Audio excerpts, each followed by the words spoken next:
Trump's Threat of War, Part 1. Imagine a deranged and sociopathic megalomaniac and tyrant, a recalcitrant and unrepentant, schoolyard and dockside bully, and a cheap and shameless, godless scumbag like President Donald Trump, a real Donald Trump, threatening our country with violence, military action and invasion. What a nerve! Permit me to put the matter in context.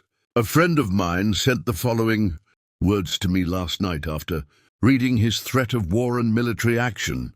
She wrote, "How I wish we can simply ignore this petulant man spewing utter, childish rubbish all over the place. They can categorize us as they like. That is on them, and there is nothing we can do or ought to do about that. He should bring it on. Let them send their troops and let us see.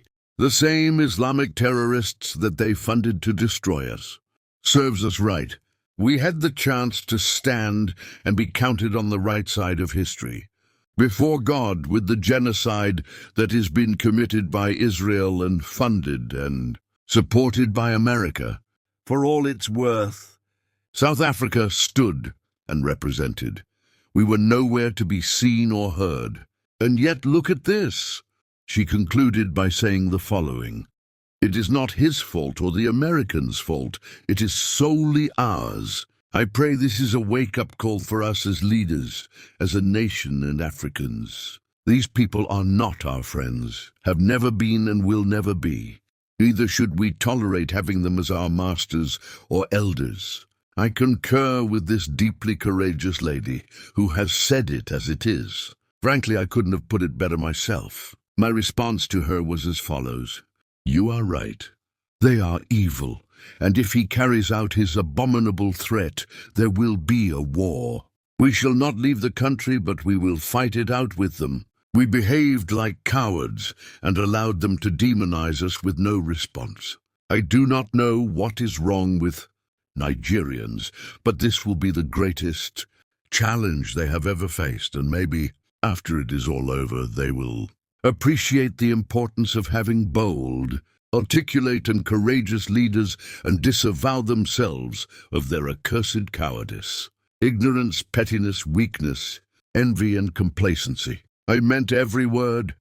Trump, a fascist and an associate of the globally recognized Hitler of the 21st century, Prime Minister Benjamin Netanyahu, has refused to call the Israeli Zionist Nazis and the UAE-backed RSF butchers of Darfur, Sudan mass murderers and genocidal maniacs, but he is calling our people the killers of Christians and is desperately trying to label our nation with the genocide tag and create a crisis in Nigeria. I'm not surprised. Permit me to tell you why.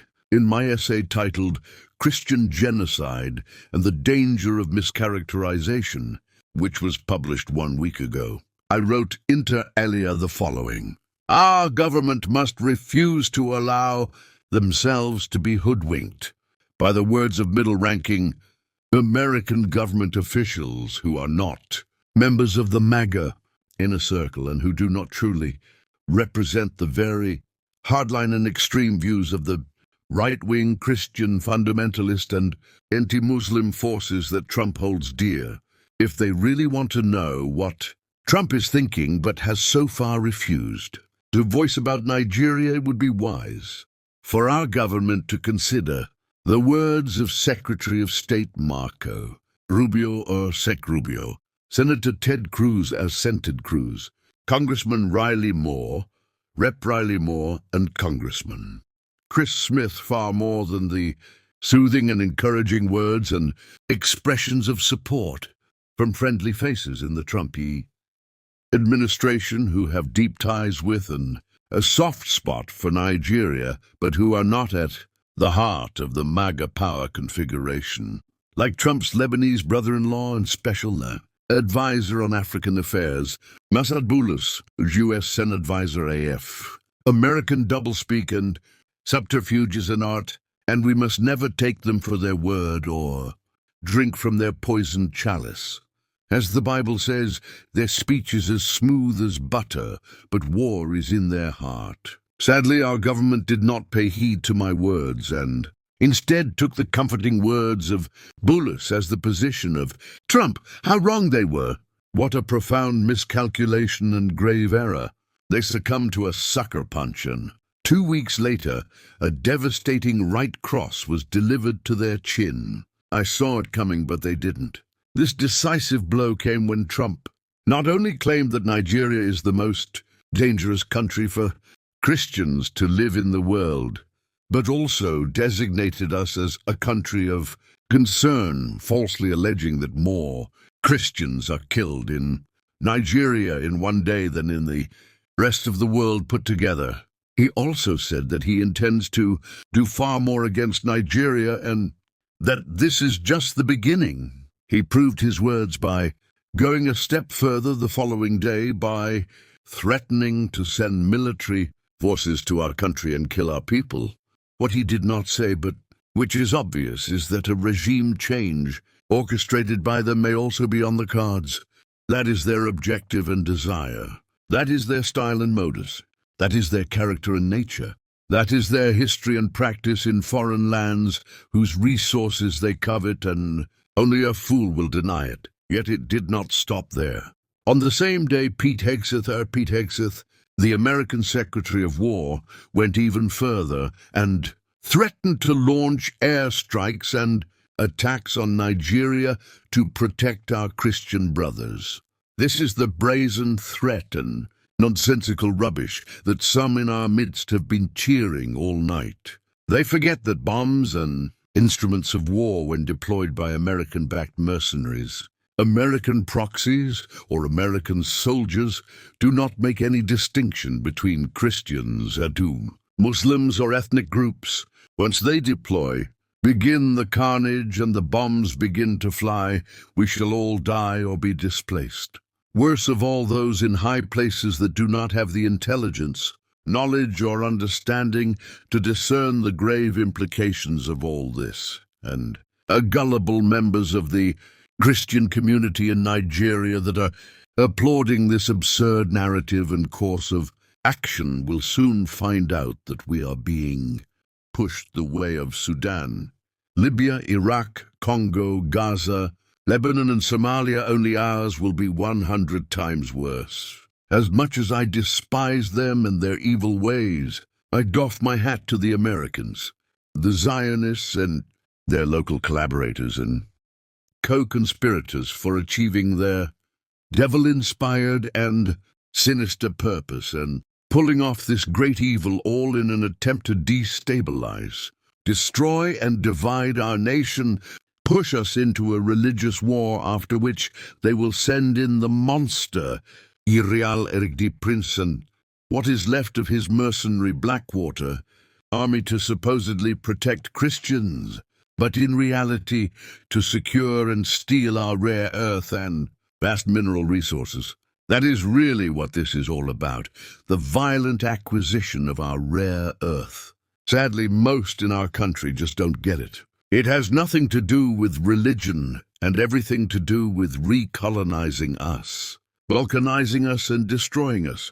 Our government and our people must recognize this for what it is and rise to the challenge. We must unite, close our ranks, bury our differences and jointly resist the bullies with contempt, defiance, faith and courage. They shall not conquer us, and we shall never bow before them. There is no doubt that both Muslims and Christians are being subjected to genocide by Western and Israeli-backed terrorist groups like Boko Haram, Al-Qaeda, and Saru and ISWAP in our country. This is a matter of concern, and with no international support, our security forces have made progress against them in the last 2 years. Despite this, irreal Donald Trump has threatened our nation with war and seeks to divide us on religious lines. The Nigerians that are applauding him are ignorant and naive, because you need to be a fool to believe that Trump genuinely cares about genocide or Christians. If he did, there would be no genocide of Christians and Muslims in Gaza, Darfur or Congo today. He is interested in only one thing: sparking off a religious war in Nigeria and sending in his troops to bomb and occupy us and corner our rare earth, our oil reserves and our mineral resources. That is the goal, and the sooner our government and people appreciate this, the better. Whatever your views and whichever side of the divide you stand on, our nation has now been threatened with war, and it is incumbent upon all sons and daughters of Nigeria to stand firm, prepare for it, and defend our sovereignty and every inch of our sacred soil. We may not have their weapons or money, but we have God. Trump will not survive the wrath of the God of Nigeria, and he will surely fail. To be sure, this is not about President Tinubu, official Abat, or his government. It is about our fatherland and our people. It is about our manifest destiny and our future, which some seek to destroy and shatter. It is about our self-respect, dignity, pride, and honor. It is about the preservation of our noble heritage. No one will shed our blood or Gaza us and escape it. If attacked by either Eric Prince's CIA-backed private army of ruthless mercenaries or by American forces themselves, we must be ready to die fighting for our women, children, faith, dignity, and nation. To hell with the Yankee Nazis. We do not fear them, and we will never bow before them. They can choose not to help us to fight the terrorists that they sent to plague and destroy our land, but they must never threaten us with brazen acts of aggression, violence, or an invasion. We are a mighty nation with an ancient history of struggle and resilience. We are a strong nation with the most formidable and remarkable people on earth who have excelled in all fields of human endeavor. Despite the numerous challenges we face, by the power of God, we will fight back as best as we can, and in the end, we shall prevail. We shall never be subjugated, broken, divided, decimated, or enslaved.